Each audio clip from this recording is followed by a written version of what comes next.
Alright, सो बहुत सारे लोगों के माइंड में एक मिथ होता है कि हम लोग गोवा मानसून के टाइम में, बारिश के टाइम में, रेनी सीजन के टाइम पे यहाँ पे आए कि नहीं आए। ठीक है, तो इस वीडियो में आपका ना वो मिथ मैं क्लियर कर दूंगा कि यहाँ पे आना चाहिए कि नहीं आना चाहिए मानसून के सीज़न में। ठीक है, क्योंकि मैं अभी गोवा में हूँ, ठीक है, और अभी यहाँ पे मानसून का सीज़न है, तो मैं आपको बता सकता हूँ कि कौन सी जगह है जो ओपन होगी, कौन सी जगह जो क्लोज होगी, आप कहाँ जा सकते हो, कहाँ नहीं जा सकते हो मानसून के टाइम में।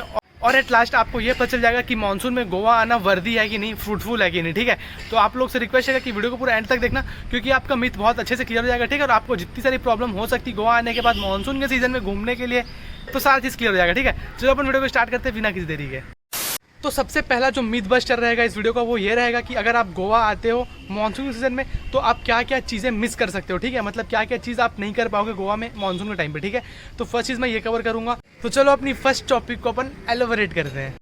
ओके, तो गोवा में बहुत फेमस आप लोगों को तो पता ही है वाटर एक्टिविटीज़ और वाटर स्पोर्ट्स।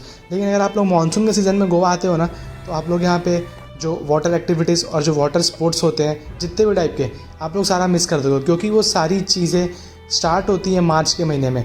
वो पूरे टाइम नवंबर अक्टूबर में कभी कभी स्टार्ट हो सकता है, लेकिन जनरली मानसून के टाइम में तो स्ट्रिक्टली बंद होता है। ठीक है, तो आप लोग वो सब बिल्कुल भी इंजॉय नहीं कर पाओगे। तो ये तो हुई बात वाटर एक्टिविटीज़ की और वाटर स्पोर्ट्स की, लेकिन बहुत सारी ट्रैकिंग की भी प्लेसेस होती है जो कि बीच के पास में होंगी, और जो ज़्यादा फेमस होंगी ना वो जनरली बंद होती हैं मानसून के टाइम पे।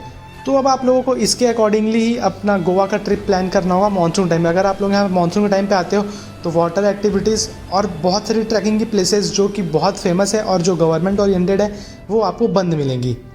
और दूसरी चीज़ जो मैं कवर करूंगा वो ये रहेगा कि बेनिफिट्स क्या है मानसून के टाइम में गोवा आने का। ठीक है, तो बहुत सारी बेनिफिट्स है जो कि आपको वीडियो के एंड तक में सब चीज़ क्लियर हो जाएगा। ठीक है, तो मेरा रिक्वेस्ट है कि वीडियो को एंड तक देखना। तो चलो अब सेकंड टॉपिक को एलोबरेट करते हैं। तो भाई बेनिफिट्स, जैसा कि आपको अपने फ़ोन के स्क्रीन पे दिख रहा होगा, आपको इतनी सारी प्यारी प्यारी वाटरफॉल्स मिलेंगी गोवा में मानसून के टाइम पे, जैसा कि आप इमेजिन भी नहीं किए। और ये अगर आप गर्मी के मौसम में आते हो या फिर ठंड के मौसम में आते हो तो ये उतनी ब्यूटीफुल नहीं दिखेगी, क्योंकि जो इसका ओरिजिनलिटी होता है ये मानसून के सीज़न में ही आपको देखने के लिए मिलेगा। क्योंकि जो पेड़ और जो ग्रास होते हैं वो बहुत ज़्यादा ग्रीन दिखते हैं, और जो पानी होता है वो पूरा क्रिस्टल क्लियर हो जाता है मानसून के टाइम पे, क्योंकि लोग बहुत कम विज़िट करते हैं और बारिश बहुत ज़्यादा होती है। तो ये ऐसा साइकिल चलता है यहाँ पे। तो ये चीज़ आपको, एंड ट्रस्ट मी, ऐसे वाटरफॉल्स और ऐसा ग्रीनरी आपको इंडिया के किसी और पार्ट में देखने के लिए नहीं मिलेगा। और जो तीसरा टॉपिक है वो बहुत ही बड़ा एक मिथ बस्टर है। लोगों को जनरली लगता है कि गोवा में मानसून टाइम में बहुत ज़्यादा बारिश होती है, 24/7 बारिश होती है। ठीक है, तो ये चीज़ सही है कि नहीं, ये चीज़ है कि नहीं, तो ये चीज़ भी आपको इस वीडियो के अंत तक में पता चल जाएगा। तो ये थर्ड टॉपिक होगा। So now coming on to the third topic, इसको थोड़ा सा एलोबरेट करते हैं। जब मैं गोवा शिफ्ट हुआ था तब मेरे को भी यही बताया गया था कि गोवा में बहुत ज़्यादा बारिश होती है और वहाँ पे पूरा एरिया फ्लडेड होता है। तो ये एक्चुअल में सही भी है और गलत भी है, क्योंकि गोवा में क्या होता है, जनरली बारिश होती है, बहुत होती है, लेकिन क्या होता है 5 मिनट होगा फिर रुक जाएगा, फिर 2 घंटे बाद होगा। तो ऐसा मतलब अलग अलग साइकिल में अलग अलग पीरियड होता है। ऐसा नहीं कि कंटिन्यूसली बारिश 5 दिन तक हो ही रही है, आप बाहर जा ही नहीं पाओगे। बारिश होगी थोड़ी देर के लिए, फिर रुकेगी, तो बारिश का मौसम है तो बारिश तो होना ही है, तो वो ऑब्वियस सी बात है। बट अगर आप घूमने के पॉइंट ऑफ व्यू से आते हो कि अगर आप बाहर निकलना चाहते हो बारिश के मौसम में और आप एक्सप्लोर करना चाहते हो गोवा को, तो आपको बिल्कुल भी बारिश के तरफ से, बारिश की वजह से कोई रेस्ट्रिक्शन देखने के लिए नहीं मिलेगा। मतलब आप रेस्ट्रिक्ट नहीं कर पाओगे खुद को कि बारिश हो रही है बाहर नहीं जा पाएंगे, बारिश हो रही है बाहर नहीं जा पाएंगे। ऐसी बारिश यहाँ पे नहीं है। बहुत माइल्ड बारिश होती है, बहुत अच्छी बारिश होती है, मतलब आपको लगेगा वाओ ऐसा बारिश होता है यहाँ पे। तो आपको बारिश प्रॉब्लम क्रिएट नहीं करेगा, वो उल्टा आपके ट्रैक पे और आपके वाटरफॉल के इन्जॉयमेंट में एडवेंचर ही डालेगा। ठीक है, तो बारिश होना is a plus point in a monsoon season अगर आप आते हो तो। और जो फोर्थ टॉपिक है ना इस वीडियो का वो सबसे इंटरेस्टिंग है कि अगर आप मानसून के टाइम में प्लान बनाते हो गोवा आने का तो कितने दिन का प्लान बनाएं। ठीक है, तो ये चौथा टॉपिक रहेगा हम लोग इस वीडियो का।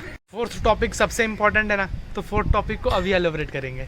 देखो मेरे हिसाब से तो अगर आप मानसून के सीज़न में गोवा आना चाहते हो तो आपके लिए 3 से 4 दिन बहुत ज़्यादा होंगे, क्योंकि आप 3 से 4 दिन के अंदर में सारे वाटरफॉल्स और जितनी भी ट्रैकिंग की प्लेसेस है जो ओपन होंगी वो सारे आप एक्सप्लोर कर सकते हो ईजिली 4 दिन में। क्योंकि अगर आप नॉर्थ गोवा में कहीं भी स्टे करते हो तो वहाँ से आपको सारे वाटरफॉल्स मैक्सिमम 30 किलोमीटर्स में आपको मिल जाएंगे। तो आप एक दिन में 2 वाटरफॉल्स या 3 वाटरफॉल्स कवर करके सारी वाटरफॉल्स को एक्सप्लोर कर सकते हो। और हाँ, आप लोग ऑफ सीजन में आ रहे हो तो एक्चुअली आपको सारी चीज़ें बहुत सस्ती पड़ेंगी गोवा में मानसून के टाइम पे, तो आप प्लान कर सकते हो। एंड एट द लास्ट जो फिफ्थ टॉपिक है वो ये रहेगा ना कि आपका गोवा मानसून में आना फ्रूटफुल है कि नहीं, अगर आपको आना चाहिए कि नहीं, और आपको बजट फ्रेंडली रहेगा कि नहीं रहेगा, किस टाइप के लोगों को आना चाहिए, किस टाइप के लोगों को नहीं आना चाहिए, ये सारी चीज़ें मैं लास्ट में क्लियर कर दूंगा वीडियो के। फाइनली अब मैं वीडियो को कंक्लूड करता हूँ और वीडियो का कंक्लूजन आप लोग को देता हूँ, ठीक है। भाई मेरा एडवाइस रहेगा कि ऐसे लोग ही आओ जिसको वाटरफॉल देखने में, जिसको नेचर्स ब्यूटी देखने में, जिसको बीचेस एंजॉय करने में, बारिश के टाइम पे ट्रैकिंग करने में, जो थोड़े से एडवेंचरस होते हैं ना, वो टाइप के लोगों को ही आना चाहिए, ठीक है। क्योंकि अगर आप एडवेंचरस नहीं हो, आप ट्रैकिंग आपको पसंद नहीं है, तो Goa is not for you during monsoon. आप यहाँ पे आ सकते हो लेकिन मार्च के महीने में। मानसून के टाइम में अगर आप आ रहे हो तो आपको बहुत एडवेंचरस होना पड़ेगा, ठीक है। तो आप लोग उसके हिसाब से प्लान कर सकते हो। और मेरा एडवाइस ये रहेगा कि सोलो ट्रैवल मत करना मानसून के टाइम पे, क्योंकि आपको साथ में 1-2 लोग चाहिए होंगे एडवेंचर के, क्योंकि रिस्क भी बहुत ज़्यादा होता है इसमें।